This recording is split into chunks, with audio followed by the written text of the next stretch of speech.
এখন রাত বাজে ওই 2:30টার মতো, আর আমার সোনা কিন্তু ঘুম থেকে উঠে পড়েছে। ও কিন্তু আর ঘুমাবে না। তো দেখছি ওর একটু ঠান্ডা লেগেছে, তাই জন্য ওকে কিন্তু একটু ঠান্ডা লাগার ওষুধ খাইয়ে দিলাম। আসলে সেদিন যে ওর ভ্যাকসিন দিয়ে নিয়ে এসেছি, সেই দিন ওনারা বলেছিলেন যে ইঞ্জেকশনের জায়গাগুলো বারবার করে আর কি বরফ দিতে। ওই বরফ দেওয়ার চক্করে না সোনাটার আমার ঠান্ডা লেগে গেছে। তো ওকে ওর মানে সোনাকে ওর পাপার কাছে দিয়ে আমি একটু গেছিলাম টয়লেটে, এসে দেখি না ওর পাপাকেও জাগিয়ে দিয়েছে। আর দেখতে পাচ্ছ 1 বালতি কাঁথা ফেলেছে আজকে, একটা কাঁথা আর অবশিষ্ট নেই। তাই জন্য কিন্তু ওকে আজকে ডাইপার পরিয়েছি, নাহলে কিন্তু সচরাচর ওকে ডাইপার পরাই না।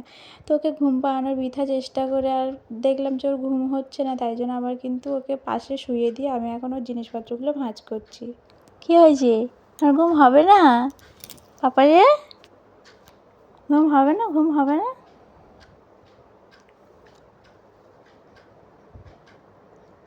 তোমরা দেখতে পেলে ও আমার সাথে কত কথা বলে রাতে। তো ওকে এখন শুইয়ে দিলাম, জানি না ঘুমাবে কি, মশারি টাঙিয়ে দিলাম মশা কামড়াবে বলে।